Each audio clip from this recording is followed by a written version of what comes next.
Assalamualaikum warahmatullahi wabarakatuh. Sebelumnya perkenalkan, nama saya Uswatun Hasanah dari kelas 5 TBIA dengan NIM 2017404002. Video ini saya buat sebagai tugas akhir mata kuliah Sejarah Pendidikan Islam. Pada kesempatan kali ini, saya akan sedikit memaparkan terkait sejarah pendidikan Islam. Adapun 3 topik pembahasan kita kali ini adalah yang pertama, sejarah pendidikan Islam pada masa Rasulullah. Yang kedua, sejarah pendidikan Islam pada masa Khulafaur Rasyidin. Dan yang ketiga, sejarah pendidikan Islam pada masa Bani Umayyah. Baik teman-teman, langsung saja kita simak penjelasannya ya.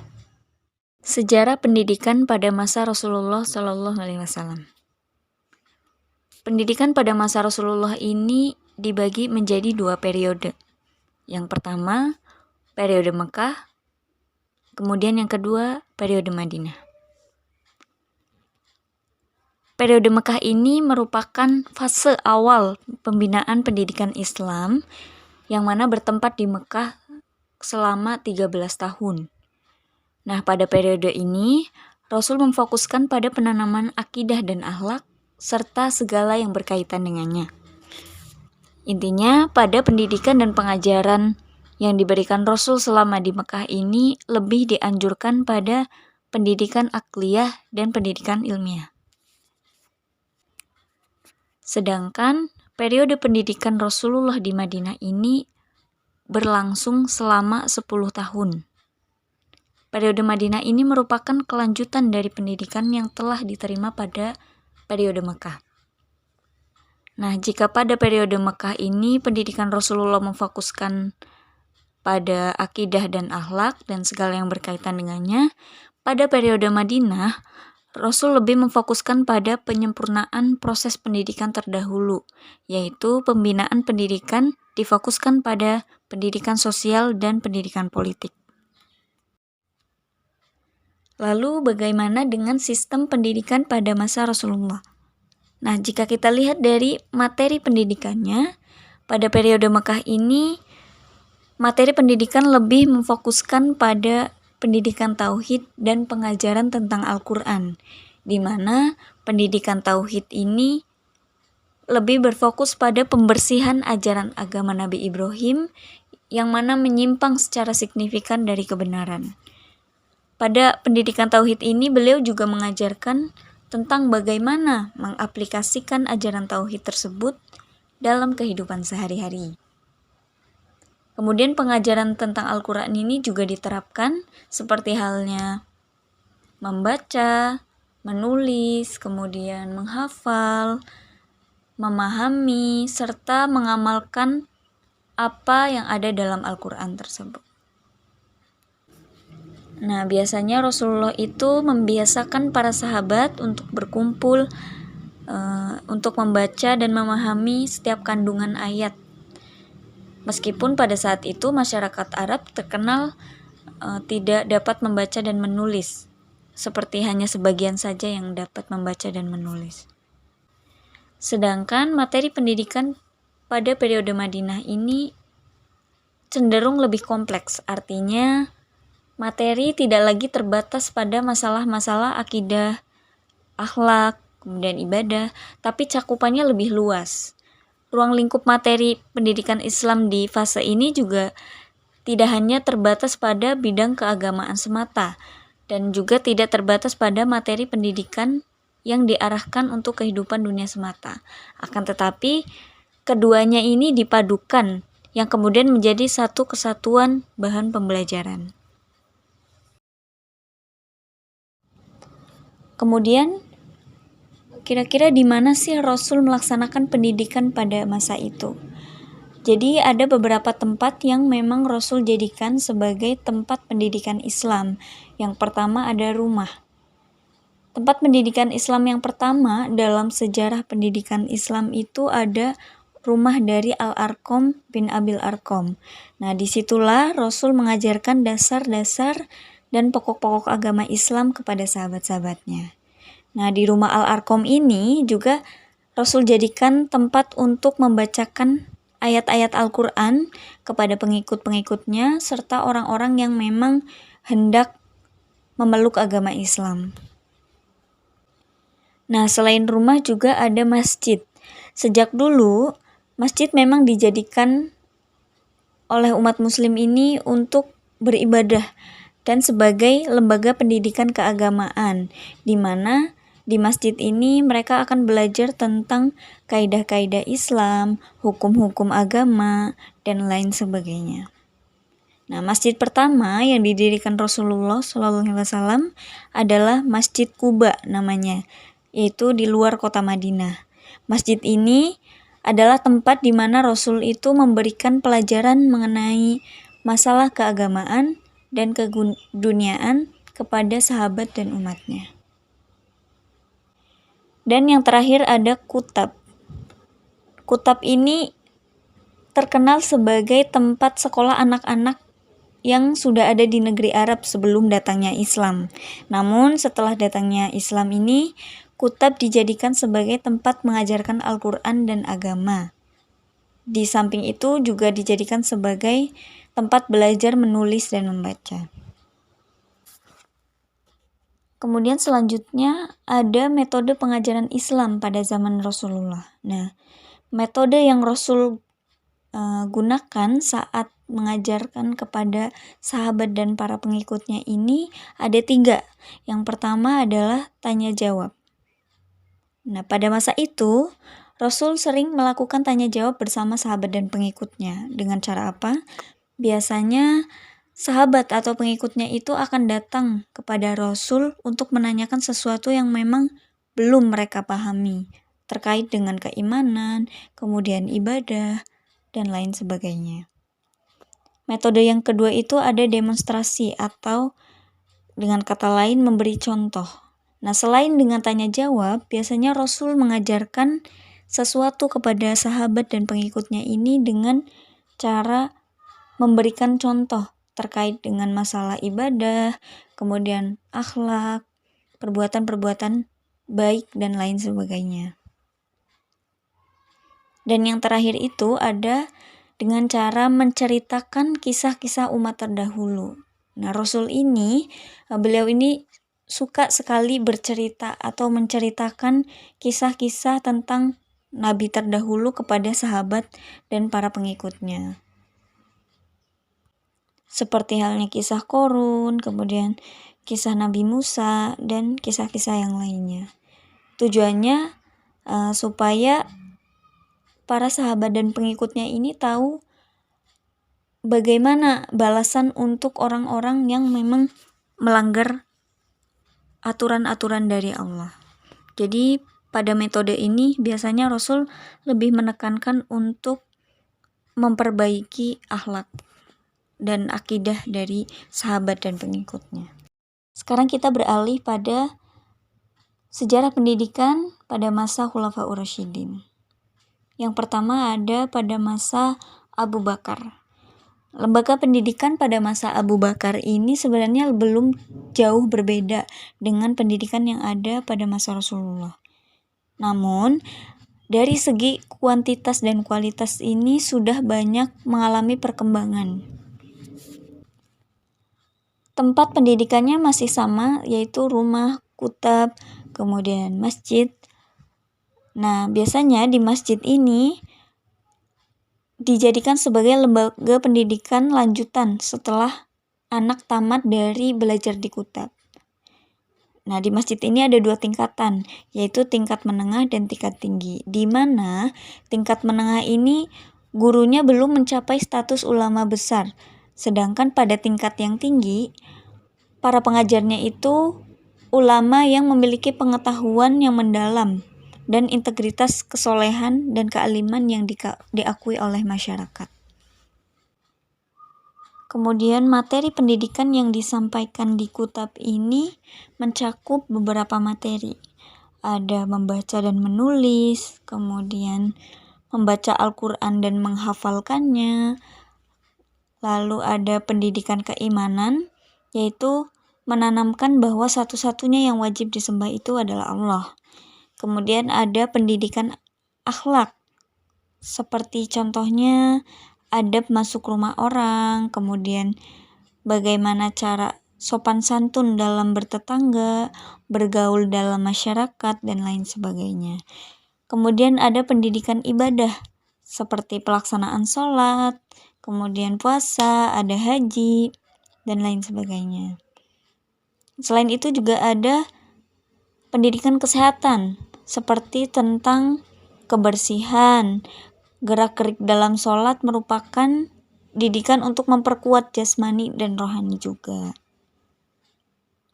Nah, sedangkan materi pendidikan pada tingkat menengah itu ada Al-Quran dan tafsir, kemudian ada hadis dan syarahnya, dan yang terakhir ada tentang fikih.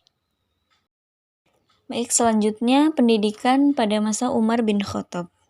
Nah, pada masa Umar bin Khattab ini berbeda dengan pada masa Abu Bakar, karena pada masa ini Umar lebih banyak mengangkat guru dari sahabat-sahabatnya, yang mana mereka bukan hanya bertugas mengajarkan tentang Al-Quran, tetapi juga mengajarkan tentang bidang fikih. Nah, kebanyakan atau sebagian besar dari para pengajarnya itu merupakan sahabat senior seperti Abdurrahman bin Makol, kemudian ada Imron bin Al-Hashim, ada Abdurrahman bin Ghanam, ada Hasan bin Al-Jabalah, kemudian masih banyak yang lainnya. Untuk materi pembelajarannya ini masih sama atau tidak jauh beda dengan pada masa Abu Bakar, yaitu masih tentang membaca dan menulis Al-Quran serta menghafalkannya, tapi bedanya pada masa Umar bin Khattab ini sudah ada pembelajaran tentang bahasa Arab. Jadi pada saat itu orang-orang baru yang masuk Islam dari daerah yang ditaklukkannya itu harus belajar dan memahami pengetahuan Islam melalui bahasa Arab ini. Mata pelajaran agama Islam pada masa Khalifah Umar ini dikenal lebih maju dan lebih luas, serta lebih lengkap, karena pada masa Umar bin Khattab, negara dalam keadaan stabil dan aman. Jadi Umar ini menjadikan masjid sebagai pusat pendidikan. Dan pusat-pusat pendidikan ini mulai terbentuk di setiap kota. Next, kemudian pada masa Utsman bin Affan. Nah, pendidikan pada masa Utsman bin Affan itu mencapai suatu prestasi, yaitu usaha pembukuan kitab suci Al-Quran, yang mana Al-Quran ini mempunyai pengaruh yang luar biasa bagi pendidikan Islam. Khalifah Utsman ini melanjutkan usaha yang dulu dirintis oleh Khalifah Abu Bakar, yaitu dengan mengumpulkan Al-Quran dari hafalan-hafalan para sahabat penghafal Al-Quran, kemudian disimpan oleh Khalifah Abu Bakar dan diserahkan kepada Khalifah kedua, Umar bin Khattab, baru kemudian setelah itu dititipkan Khalifah Umar kepada putrinya Hafsah binti Umar, yang juga istri Rasulullah.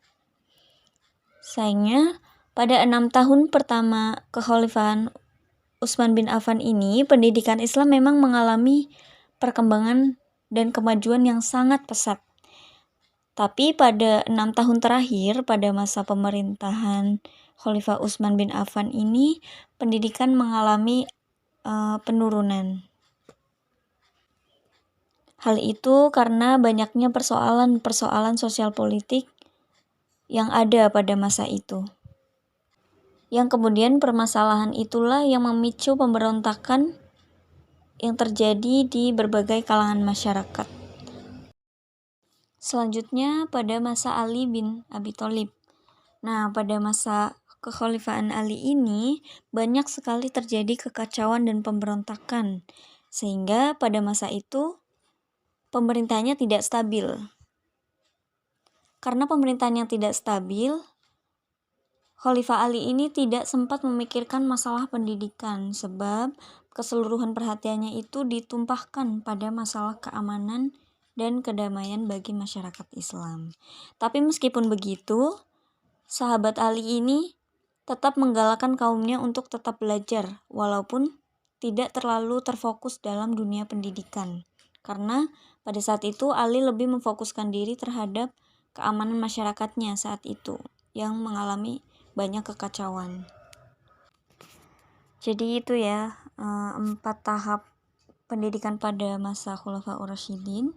Jadi meskipun pendidikan pada masa Khulafaur Rasyidin ini terbilang belum begitu terprogram dan terstruktur, tapi kita harus mampu mengapresiasi kegigihan mereka dalam memperjuangkan pendidikan Islam pada saat itu. Khususnya dalam penerapan pendidikan tauhid, akhlak, dan ibadah. Karena pendidikan tersebut merupakan dasar atau pokok dari pembelajaran dalam agama Islam. Baik, kita masuk ke pembahasan terakhir kita, yaitu tentang sejarah pendidikan Islam pada masa Bani Umayyah. Nah, pada masa Bani Umayyah ini, pertumbuhan dan perkembangan pendidikan Islam berjalan seperti masa-masa sebelumnya, hanya ada sedikit peningkatan. Karena seperti yang kita ketahui, bahwa dalam pertumbuhan dan perkembangan pendidikan Islam itu dibagi menjadi 5 periode, di mana pendidikan Islam pada Bani Umayyah ini masuk dalam kategori periode kedua, yang mana periode pertumbuhan pendidikan Islam yang berlangsung sejak Nabi Muhammad SAW wafat sampai masa akhir Bani Umayyah. Sehingga karena masih dalam masa pertumbuhan, maka hanya ada sedikit kemajuan seperti yang dijelaskan sebelumnya. Adapun faktor yang menyebabkan kurang pesatnya perkembangan ilmu-ilmu pada zaman Bani Umayyah ini karena adanya faktor pemerintahan Bani Umayyah yang lebih suka pada membangun kekuatan pemerintah atau politik yang cenderung otoriter. Dan pada masa Bani Umayyah itu ada 3 gerakan yang berkembang dengan sendirinya. Yang pertama ada gerakan ilmu agama, karena didorong semangat agama sendiri yang sangat kuat pada saat itu. Kemudian yang kedua ada gerakan filsafat, dan yang terakhir ada gerakan sejarah. Gerakan ilmu agama itu mencakup seperti lembaga dan pusat pendidikan Islam. Nah, pada saat itu masjid menjadi semacam lembaga sebagai pusat kehidupan dan kegiatan ilmu, terutama ilmu-ilmu agama. Jadi contoh kegiatannya seperti seorang ustadz duduk dalam masjid, kemudian ada murid-murid di sekelilingnya mendengarkan apa yang beliau sampaikan. Kemudian ustadz ini memberikan materi atau ilmu-ilmu agama yang berkembang pada zaman itu, seperti ilmu-ilmu Al-Quran, ilmu-ilmu hadis, ilmu fikih, tarikh, dan yang lain sebagainya. Ada juga ilmu-ilmu yang berkembang pada saat itu, yaitu tentang ilmu qiraat, ada ilmu tafsir juga, ilmu hadis, kemudian ada ilmu nahwu, ada ilmu geografi, dan juga tentang ilmu dakwah.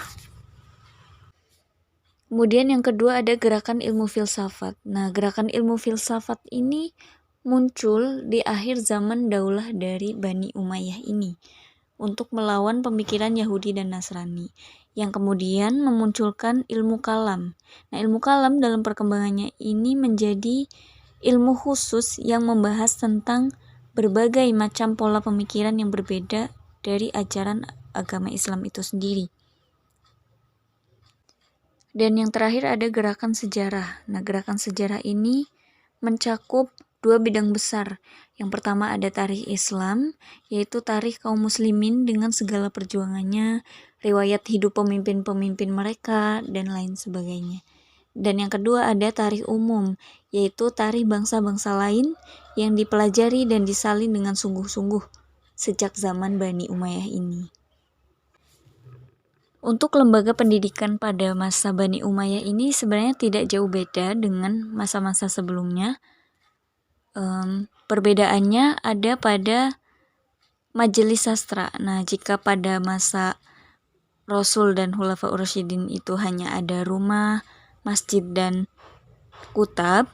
Nah, pada masa Bani Umayyah ini ada majelis sastra yang merupakan balai pertemuan yang disiapkan oleh khalifah, yang dimana di dalamnya ini membahas tentang penulisan-penulisan sastra atau syair-syair Arab. Untuk metode pendidikannya pada masa dinasti Umayyah ini masih didominasi oleh metode Bayani, di mana metode Bayani dalam pendidikan Islam pada saat itu lebih bersifat explanatory, jadi sekedar menjelaskan ajaran agama. Barulah pada akhir Bani Umayyah ini metode Burhani mulai berkembang di dunia muslim.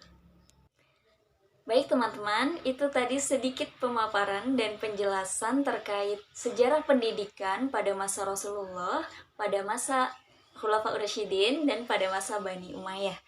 Semoga video ini bisa memberikan pembelajaran dan manfaat untuk kita semua. Mungkin sekian dari saya. Bila ada kesalahan kata saya mohon maaf. Saya pamit undur diri. Wassalamualaikum warahmatullahi wabarakatuh.